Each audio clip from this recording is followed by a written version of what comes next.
to another edition of the Heritage Wealth Planning YouTube channel. I cannot wait to do this presentation here today. Probably going to divide it up into 2 episodes because it's going to be extensive discussion on Social Security planning. I've been a member of a group called horsesmouth.com, man, since I've been in this business, probably since 2003. I mean, I started at Vanguard in 1998. And when I went on 2004, so when I went on my own in terms of being a financial advisor, I went to Horse's Mouth. Was probably the first thing I went to get educated on various financial planning topics. I guess about 2008 or 9, they rolled out this thing called Savvy Social Security Planning. And I'm telling you, it was the most beneficial, one of the most beneficial things I've ever looked at from my own education in terms of Social Security, but just how to advise clients is fantastic. I'm actually going to share some of this with you today because it's just wonderful, wonderful stuff. They actually have gone into Medicare as well, and I'm actually a member of the Medicare planning system as well. And one of these days, I'll do a seminar on that as well, or a webinar, what we're doing here today. But Horse's Mouth is found. It's fundamentally changed my life when it comes to as a financial advisor. I had no clue what I did not know, and it's amazing. And I got to tell you, there's no way in the world that one person can know all this stuff. It's not going to happen. I mean, there are some people who can. There's a guy named Devin Carroll out in Texas someplace. He just actually wrote a book. And I mean, my goodness, that guy, he's a machine when it comes to Social Security planning. I'm not sure what his website's called, but Devin Carroll, he's great. There's a guy here locally, Mark Orr, I think. He wrote a book on Social Security planning, and he's fantastic as well. And big fan of his too. So they're few and far between, but there are some folks. Elaine Floyd is the lady who runs this episode here, or this Horse's Mouth tutorial, and she's just without question by far, other than maybe Larry Kotlikoff up at Boston University. And I did a podcast interview with Larry, and then maybe Alicia Munell over at Boston College Center for Retirement Research. I don't know anyone who knows more about Social Security than Elaine, that's for sure. She's just amazing. And she's the one who presented this or built this tutorial, which I'm going to share with you today. Now, only drawback is because it is a PowerPoint presentation, you won't see this right here. You won't see my mug. So I don't know if that's a drawback or not. But you're not going to see me, but I'm still here. You'll still hear me and everything. For some reason, I can't figure out how to get it so I can show my face while I'm doing it. So we're going to go right into this. Again, I'm going to divide it up into two parts, and we're just going to go over everything is on there. Hopefully it's entertaining in terms of the stuff that you're going to learn. Hopefully it's informative too. Obviously, I can't take Q&A at this point, but if you have questions, put them in the comments, man. Absolutely. I check the comments. I get a notification on YouTube. I don't see it up here. That bell that I tell you when you go and subscribe, I say, click the notification bell. Well, I get that too. It says someone has commented on a post. So go ahead and do that too. So let me just click on here. And again, you're going to lose me for a second. And here it is, Savvy Social Security Planning, what baby boomers need to know to maximize retirement income. And we're going to hit present here, and you're going to see this. Okay, so again, horsesmouth.com. It's more for financial advisors. I don't know if you're a client, if you get that much out of it, just because it really is mostly for financial advisors. But let's see. Let me start. I'm going too fast for the system here. All right, so I went too fast. It takes a moment. What's going on here? Okay. And here we go. All right, so we're going to talk about these 5 things. Baby boomers want to know, will Social Security be there for me? How much can I expect to receive? When should I apply for Social Security benefits? That's the biggest one right there. How can I maximize my benefits? And will Social Security be enough to live on in retirement? So these are the 3 things that we're going to talk significantly about. We'll knock out this one pretty quickly. How much can I expect to receive is pretty important, but that's really contingent on your own numbers. So let's just go through this. Understanding the value of Social Security. So Social Security offers income you can't outlive. And I love that she uses this $2,000 a month benefit because it's simple. And remember, we've talked about average index monthly earnings. We've talked about PIA before. So this is not your AIME. This is your PIA. If your monthly benefit is $2,000 today as a primary insurance amount, you'll receive, and you live for 10 years, you'll receive $300,000, $659,000, or $1.1 million in lifetime benefits. Assumes 2.6% COLA, cost of living adjustments. That's a lot of money, my friend. So if you had $2,000 a month in today's numbers and it's adjusted for inflation of 2.6 every year, and you live 30 years, you're going to get over $1 million in Social Security. This goes back to one of the things I was talking about before, too, where we don't want to look at a stock bond portfolio, the traditional mechanism, when we're dealing with Social Security as part of our portfolio, because this is a bond. You're getting that each and every month. Your coupon, essentially, is $2,000 a month. So that's $24,000 a year. All right. So if you had a $1 million portfolio, you would be getting 2.4% as a coupon. Now it's different because this is, there's no residual value, unlike a bond necessarily, where you actually get your money back on top of the interest that you receive. It's not quite like that. But if you think about it in that terms, it's paying you a guaranteed monthly income adjusted for inflation that you can't outlive. So in this case, if you had $1 million in a 50-50 stock bond portfolio, that means you had $500,000 in stocks. And then if you look at the present value of your $1 million of Social Security payments, plus the $500,000 you have in your bond portfolio, you're going to be way overweighted in fixed income and bond stuff as opposed to equity. So just keep that in the back of your mind, because that is a lot of money. And if you discount that, I think you might be taking on a little bit too much of a conservative risk, less risk in terms of your investment portfolio, but certainly more risk when it comes to fighting inflation and things like that. All right. So Social Security offers annual inflation adjustments. Now, look at that. We talked in the last one that you had 1.13 million starting at 2,000. Where after 30 years at 2.6% inflation, your 2,000 a month has more than doubled. More than doubled. After 20 years, your 2,000 a month has jumped to 33.42. That's pretty significant. I mean, you're talking real money here at a 2.6% cost of living adjustment. It's just not a huge amount. And yet even that, you're still getting increases each and every year. That's the power of having things compounded with inflation. Will Social Security be there for me? Now, I always chuckle at this. And one of my pet peeves is when people say, I don't want to use Social Security in my financial planning. It drives you up the wall, because then they're not taking good financial they're just not making good financial decisions. They're not. They're saying, I'm not going to get Social Security because of Trump, because of Obama, because of Putin. It doesn't matter.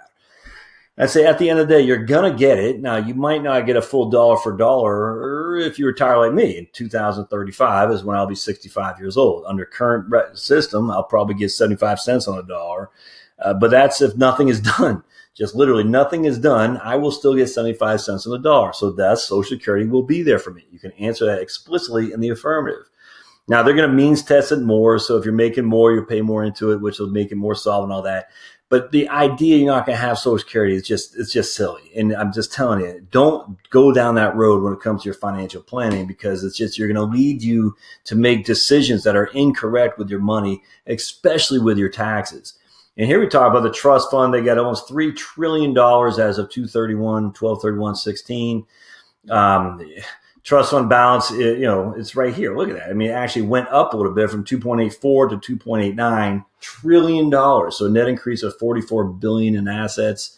They had 996 billion in total income. They spent 952.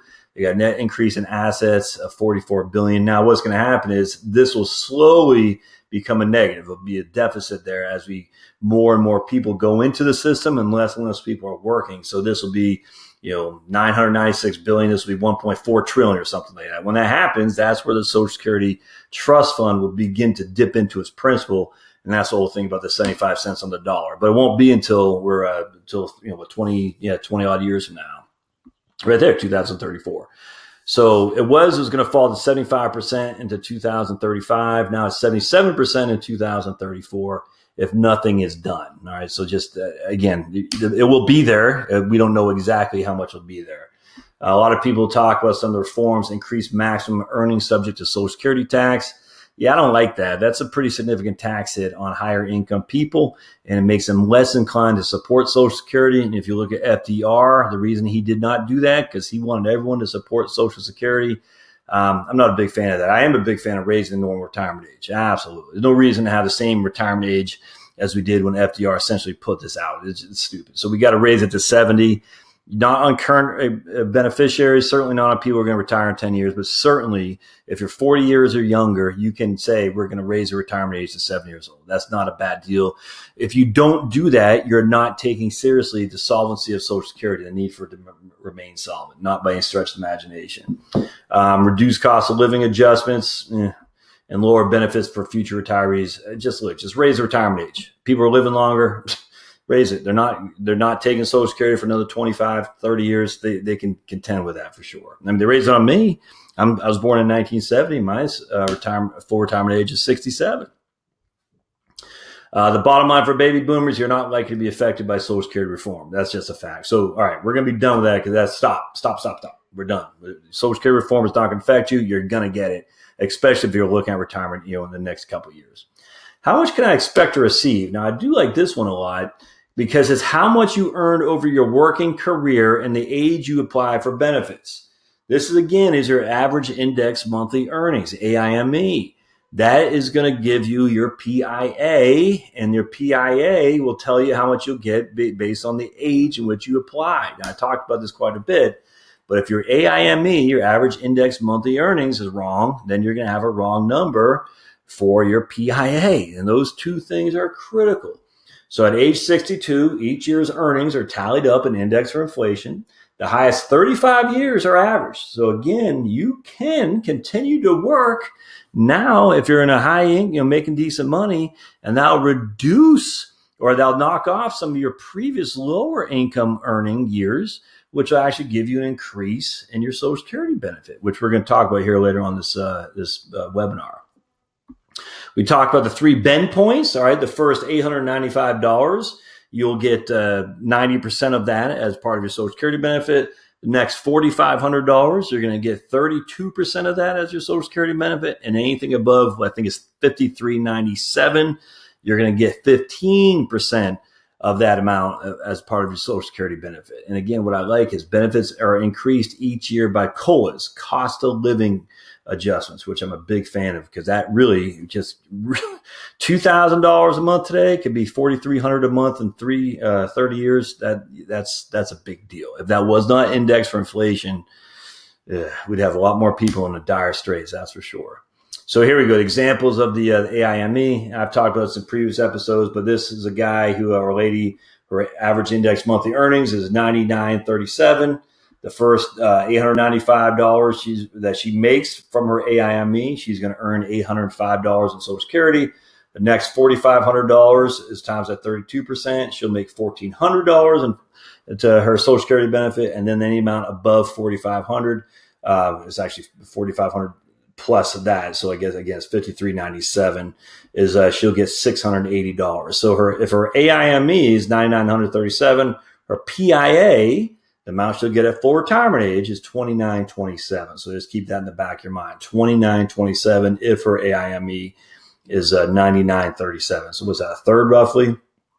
And the reason for that is because it's very progressive, and that means the lower income you make, the more benefits Social Security replaces as an income stream for you. The higher income you make, the less benefits they replace as a percentage of your income. All right, so we talked about that example of benefits. Okay, full retirement age, you talked about this. I was born in 1970. My full retirement age is 67. If you're born before 1954, your full retirement age is 66. And any year in there is 66 and some months. All right, let's keep going through this. This is all good stuff, but it's not the meat of the issue.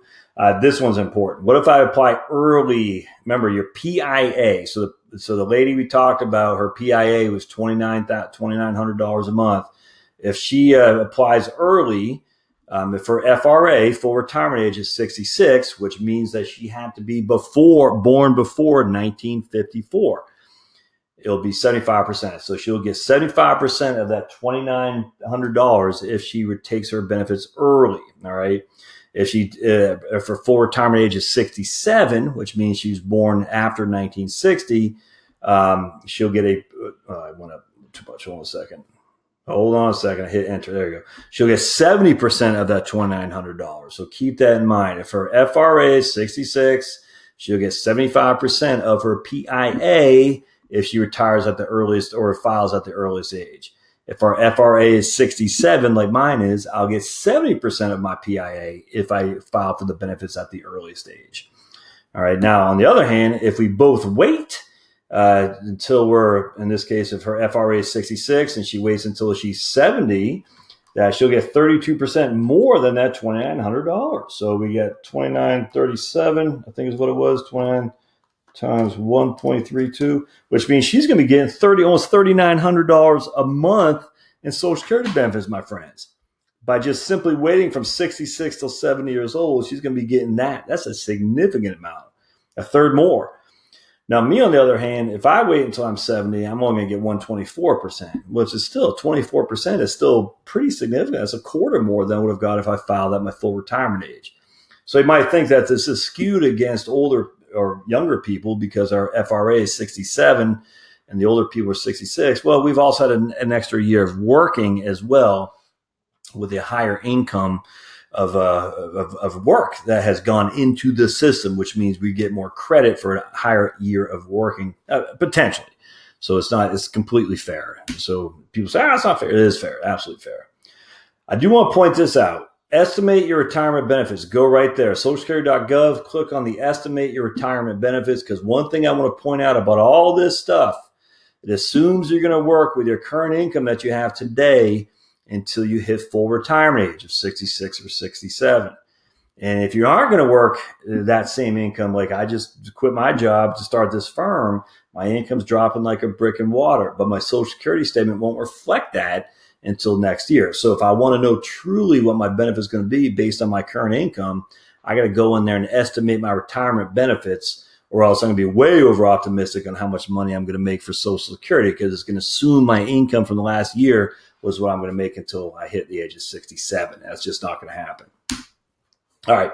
So what else? There's spousal benefits. This is where we start getting a little bit into the meat of this. So remember, your spousal benefit is 1/2 your primary worker's PIA. So John's PIA is $2,000, and PIA simply means how much he gets at full retirement age. His PIA is $2,000. Jane's PIA is $800. If Jane applies at her full retirement age, we'll say 66, her benefit will be $1,000, which is 1/2 of John's. Pretty simple stuff. Remember, a couple things going on here. John had to file, all right, and Jane has to be full retirement age for this to be applicable. So John has to be filed for his benefit, and Jane has to be 66 or 67. We'll say 66 to get 1/2 of John's PIA. If John hasn't filed, Jane cannot get benefits. In fact, it says right here, John has to have filed for benefits.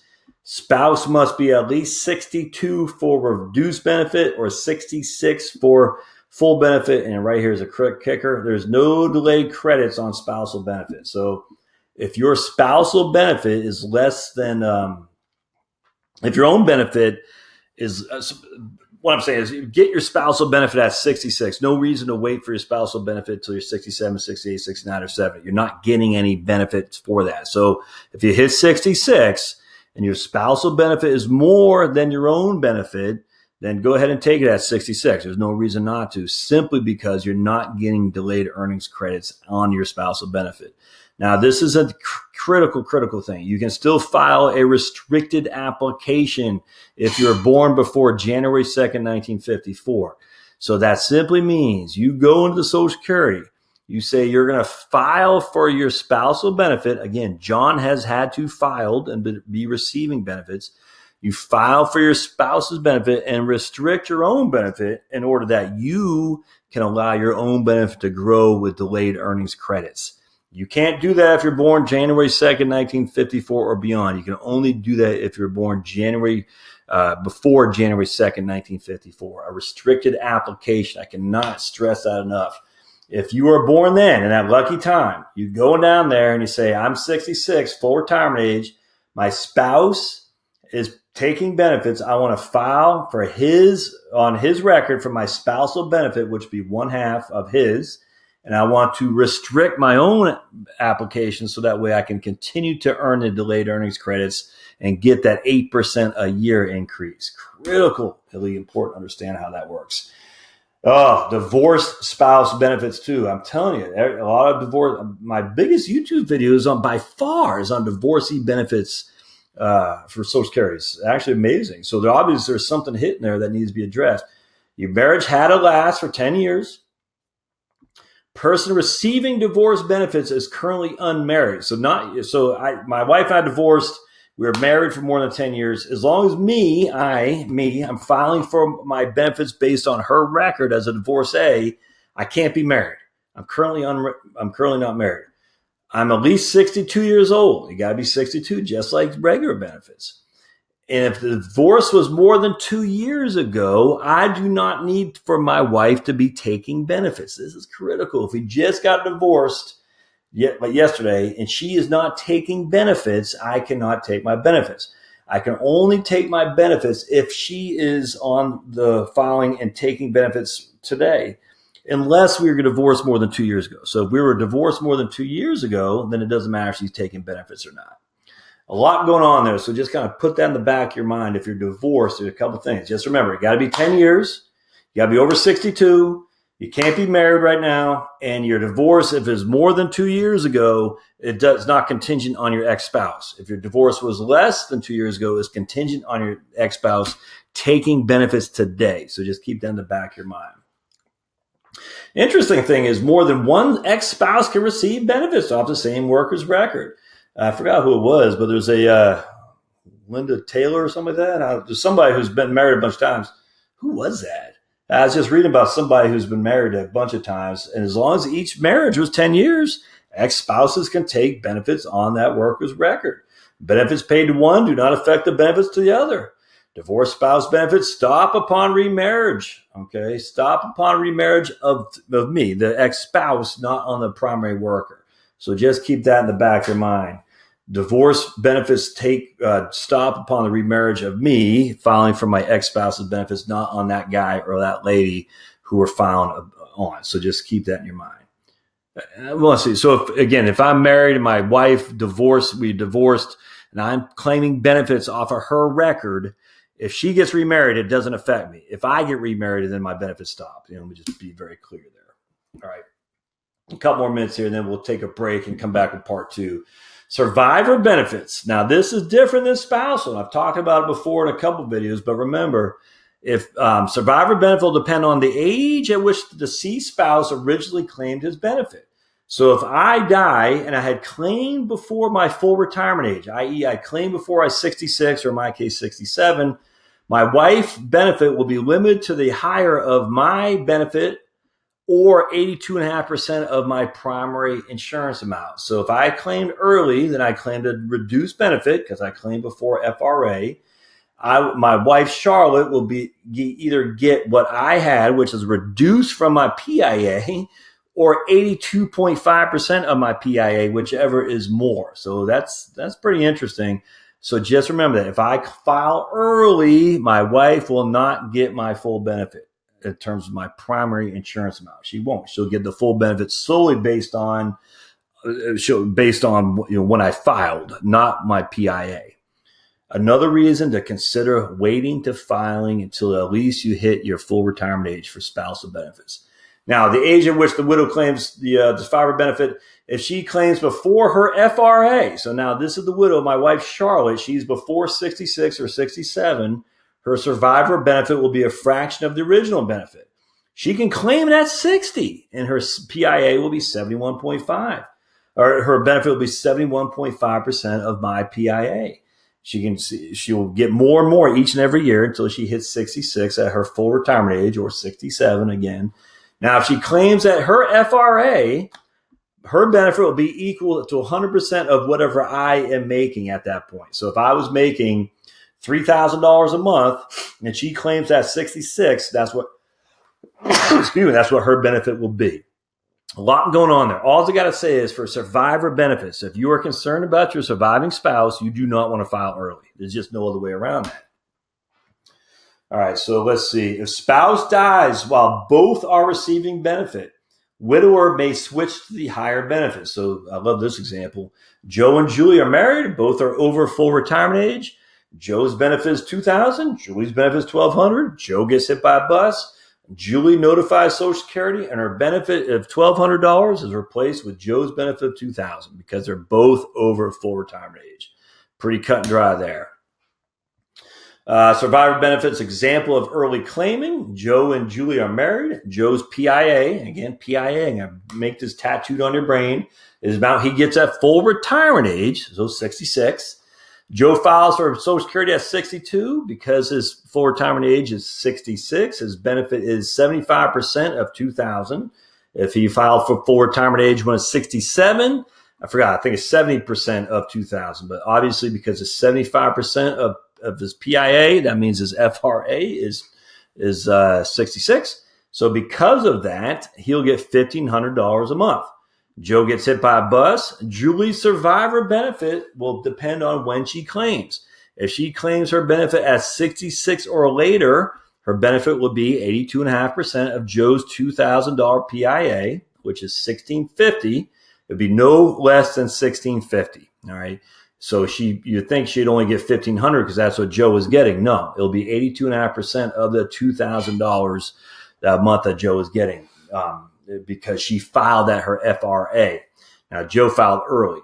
If Julie claims her survivor benefit at 60, it'll be 71.5% of the $2,000 of Joe's PIA. So again, if they file early, Joe does, and then he dies, Julie will get less than his PIA, and it depends on how much or when she files. If she files at 66 or later, her full retirement age will be 82.5% of his PIA or more. If she claims earlier, it would be the littlest at 1430 or more, depending on the age he files. But she can file at 60, unlike a spousal benefit. Examples of delayed claiming. Here we go. So Joe and Julie are married. Joe's PIA is $2,000, but he files for his benefit at age 70. He gets that 32% increase, which means his benefit will go up to $2,640. Joe's survivor benefit will be equal to Joe's benefit if she claims, I'm going to start down here, at 66 or later. If she claims her benefit, her survivor benefit, at full retirement age, she's going to get this right here. If she claims her survivor benefit before full retirement age, it'll be no less than 71.5% of $2,640. Or 1887, and that's at age 60. So the least you'll get is this right here.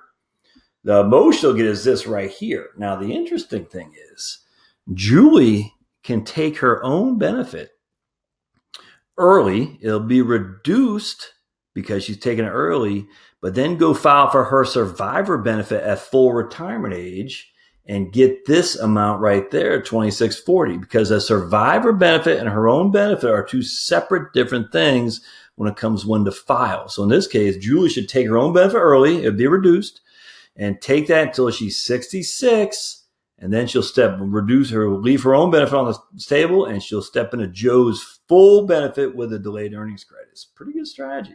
A lot of people don't recognize that, but it's a wonderful strategy there. Rules for survivor benefits, this is a good one. Couples must have been married for at least 9 months at date of death, except in case of an accident. Survivor must be at least 60 to take the reduced benefit. And I think it was 71.5%, or 50 if disabled, but still going to be reduced, or FRA for the full benefit. Survivor benefit is not available if widow remarries before the age of 60. Unless that marriage ends. But look at that. Remarries before the age of 60. Remarries after 60. Survivor benefit still available. And then it's just time to crunch some numbers. Divorced spouse benefit available if the marriage lasted at least 10 years. So again, if I was divorced and it lasted for 10 years, my wife got hit by a bus, I could look to see if I could get my benefit based on her earnings record, which is pretty cool. I guarantee you a lot of divorcees do not know that. When should I apply for benefits? So we're going to take a break here. This is exactly where I want to stop. Got a lot to discuss, a lot to consider and think about here, my friends, about your Social Security. So what I'd like for you to do, if you have questions, comments, or concerns, is email them to me. I mean, obviously you can't do it while I'm doing this, but say, hey, Josh, I'm considering this. I'm worried about that. Give me a thumbs up, of course, but email me, Josh at Heritage heritagewealthplanning.com. So again, the email is josh@heritagewealthplanning.com. I'd love to hear your thoughts and comments on this. I'm going to do these seminars actually here at the local library. I'm going to start a little process, probably once a month or twice a month to do these because I think it's critically important. And I don't think a lot of people realize the benefits that they have available to them if they just knew some basic strategies, which is what I'm trying to do here. So I'm going to take a break. I'll get back on the second part of this, and we'll see you on the second side of the more, I keep looking at the mic as if you're on the mic. I should be looking up there. We'll get back on the second part of this to talk about the claiming strategies and some ways to maximize your benefits. We'll see you here in just 1 second. Thanks, guys.